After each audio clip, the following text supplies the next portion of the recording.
ETF가 가짜 해킹 뉴스가 터진 가운데 엄청난 변동성을 보여줬지만 또다시 하락을 보이는 비트코인, 이대로 끝난 건지 아니면 다른 한 방이 남아있는 것인지 궁금하신 분들은 이 영상 끝까지 시청해 주시기 바랍니다.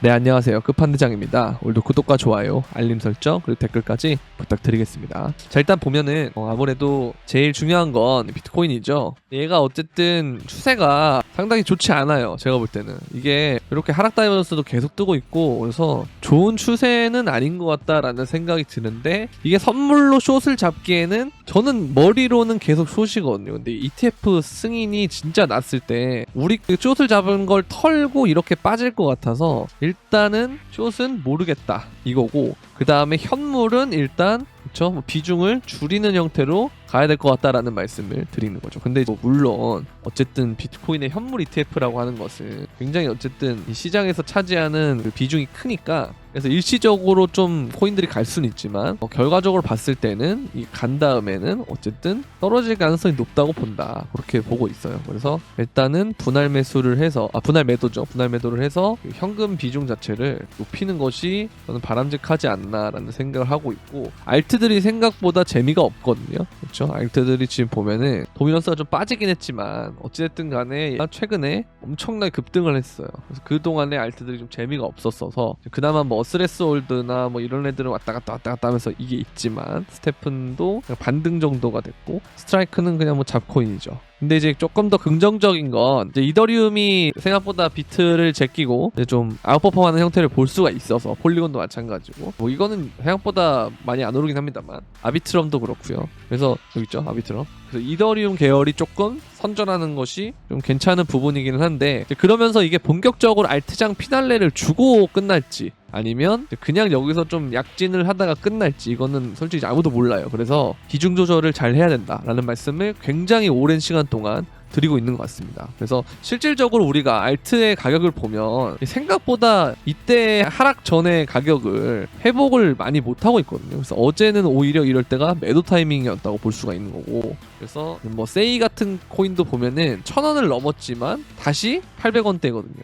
그렇죠? 그러면서 여기가 오히려 기술적 반등 자리였다, 이렇게 볼 수가 있기 때문에, 이러다 보면 장기적으로 알트들이 이런 식으로 하락할 가능성이 높다 그러면 이 과정에서 여러분들이 현금을 좀 가지고 있다면 좋은 개수를 늘릴 만한 시점이 된다는 거죠. 그래서 이런 부분들을 어쨌든 잘 살려야 되지 않나라는 생각이 들고, 그러려면 현금 비중을 높여줘야 되고, 지금은 계속 오른다 싶을 때마다 분할 익절을 해서 현금 비중이 별로 없는 분들은 현금 비중을 늘려서 현금 확보를 해야 될 시기다라고 보고 있습니다. 이렇게 보면 되겠고요. 자, 그리고 물론 ETF라는 게 재료가 소멸됐다 그래서 조정이 온다고 그래도 그 다음에 비트코인의 장기 상승세는 꺾이지 않는다, 이게 제가 계속 말씀드렸던 부분이잖아요. 상승장은 맞다 이거예요. 지금이 2022년과는 다르다 이거예요.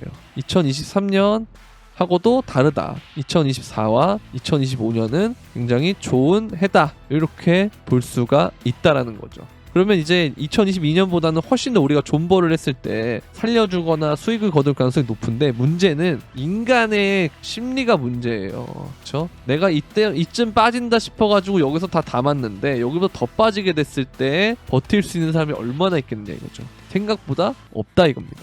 그래서 이 심리적인 요인들 때문에 우리가 오래 가져가게 하려면 뭐가 있어야 된다? 요게 필요하다는 거예요. 현금 비중이 있어야 되고, 그러면서 계속 뭘 해야 되냐면 분할 매수를 해줘야 된다는 거예요. 떨어졌을 때 주요 지지 구간에서 분할 매수를 해주는 것이 중요하다, 이렇게 볼 수가 있겠죠. 그쵸? 이렇게 볼 수가 있고, 이런 것도 있습니다. 그래서 홍콩의 자산 운용사 중 10곳이 암호화폐 현물 ETF에 대한 신청을 준비하고 있다라고 돼 있죠. 그래서 ETF가 되면 정말 자금 자체는 엄청나게 들어올 거예요, 승인이 나면. 근데 문제는 이 승인이 나고 우리가 실질적인 움직임으로 보여줄 때까지는 조금 시간이 걸릴 수 있다라는 거죠. 그래서 이런 부분들, 아직 1월 초밖에 안 됐죠. 그러면 1월 달이라든지 아니면 2월 달 이럴 때까지도 조정이 나올 수도 있는 거고요. 그래서 이거는 좀 지켜봐야 됩니다. 그렇게 보면 되겠고, 자, 그리고 SEC 해킹 사태 전에 1억 6,900억, 그러니까 그렇죠? 1억 6,900만이죠.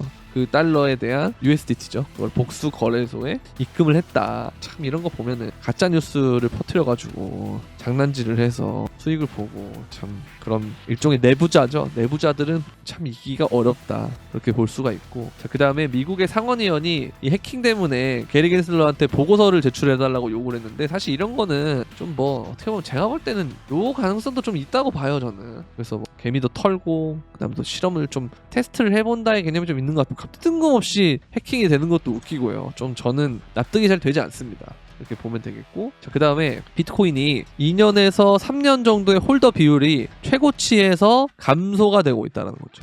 그렇죠? 이게 여기서 감소가 되고 있다고 하면 거의 본격적으로 상승하기 전에 이 감소가 되는 거거든요. 그러면서 어쨌든 계속 낮아지고 있기 때문에 얘는 위로 올라갈 가능성이 높다 이렇게 보고 있는 겁니다. 자, 그리고 지금 자리가 어떻게 되냐면 피보나치상의 618 구간이거든요. 이때만 오면 이제 미드탑이라 그래가지고 미니불장이 끝나는 그 시점이 나왔었어요. 그래서 48K가 그 자리기는 한데 ETF 때문에 조금 애매한 상황이긴 하지만 어쨌든 분할 매도를 하는 관점은 저는 전혀 나빠 보이지 않는다라고 생각을 하고 있는 겁니다. 그래서 이런 부분들 좀 중요하다고 생각을 하고요. 여러분들도 욕심을 부리는 것도 좋지만 그동안 너무 많이 오른 것도 사실이기 때문에 좀 지킬 때도 맞는 것 같다고 봅니다. 그래서 단타나 이런 거 혹은 현금 비중을 뭐 50%나 60% 맞춰놓은 다음에 나머지의 그 코인을 가지고 뭐 사팔사팔 한다거나 들고 간다거나 뭐 전혀 상관없는데 ETF 될 거니까 난 그거에 맞춰서 몰빵하겠어 라든지 뭐 현금은 필요 없어 라든지 뭐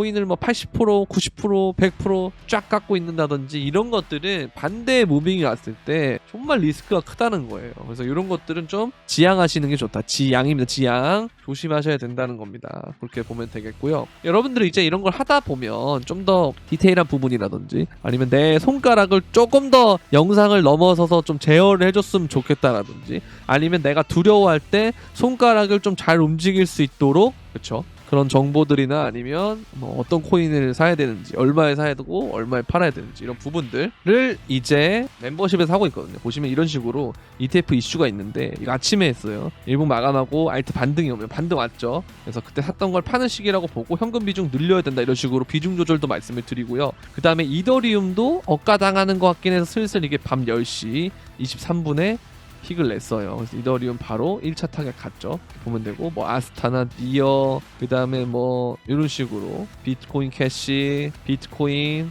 인젝티브 뭐 이런 식으로 진입가와 목표가 손절가 등을 말씀을 드린다라는 겁니다. 그래서 여러분들이 혼자 매매하기 좀 어렵다 하시는 분들 좀 더 디테일한 관점 조금 더 뭐 나의 어떤 포트폴리오에 대한 상담 이런 것들을 원한다 하시는 분들은 구독 버튼 옆에 있는 가입 버튼을 통해서 멤버십을 가입하신 다음에 멤버십 전용 커뮤니티 들어가시면 이 텔레그램 브리핑방과 유튜브 멤버십을 위한 카톡방 소통방이 따로 있기 때문에 그 두 가지 방을 모두 들어오시면 됩니다. 자, 그리고 또 이렇게 선물방이 또 있습니다. 선물방은 현물이랑 달라요. 멤버십 현물방은 다르고 선물을 타점을 이렇게 포지션, 진입가, 목표가, 손절가 이런 식으로 나눠서 똑같이 운영을 하는 건데 보시면 이제 오늘 여기 롱이 손절 나긴 했지만 그 전까지 보면 어제 이제 거의 무빙을 롱 먹고 숏 먹고 롱 먹고 그 다음에 여기 또 롱이죠. 롱 먹고 그 다음에 숏 먹고 롱 먹고 이게 1월 9일 하루에만 일어난 모든 일이거든요. 그리고 1월 10일에도 이렇게 다 먹었고 그래서 이런 식으로 뭐 롱숏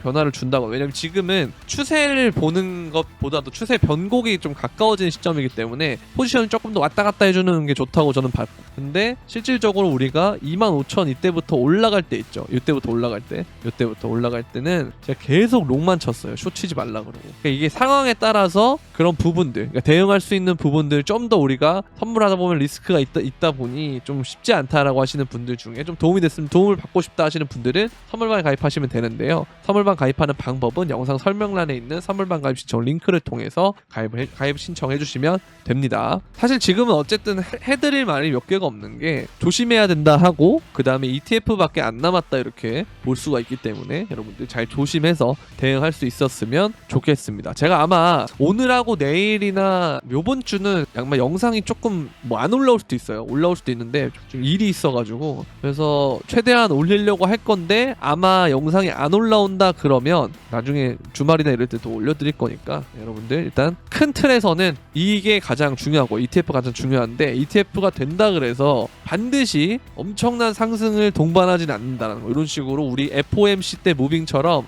그런 변덕스러운 무빙만 주고 끝날 수도 있기 때문에 조심해야 된다라는 경각심 가져야 되고요. 그리고 요번 주 말에 어떻게 주봉이 끝나냐에 따라서 주봉 하락 다이버전스가 연장이 될지 아니면 여기서 새롭게 그려질지 이거는 아무도 모르는 거거든요. 지금 보면은 자, 여기 RSI가 여기서 74.9인데 여기서 76.78 돼서 이건 다이버전스가 깨진 거 아닌가라고도 볼 수 있지만, 얘가 갑자기 이렇게 파란색 음봉으로 마감을 하잖아요. 파란색으로 이런 식으로 막 갑자기 떨어져가지고, 그럼 이게 RSI가 이렇게 낮아지면서 이런 식으로 될 수도 있어요. 이런 식으로. 그러면 여기서 꺾이는 거란 말이에요. 이렇게 되면서 그러면 다이버전스가 연속으로 오는 겁니다. 그렇게 되면 진짜 이 주봉 7일선까지 그러고 무너지면 여기까지 빠질 수도 있어요. 여기 지금 33,000 이런 데 형성이 돼 있거든요. 그러니까 위험하기 때문에 항상 조심하는 그런 스탠스를 가져야 되는 것 같다 지금은. 그래서 이 부분이 가장 주요할 구간이다라고 보시면 될 것 같습니다. 그래서 정신을 딱 차리시고 너무 ETF 뽕에 취하지 마시고, 승인이 되더라도 승인이 되고 조정이 오면 아까 말씀드린 대로 제가 무슨 하락무세 이런 게 아니고요. 그게 끝나면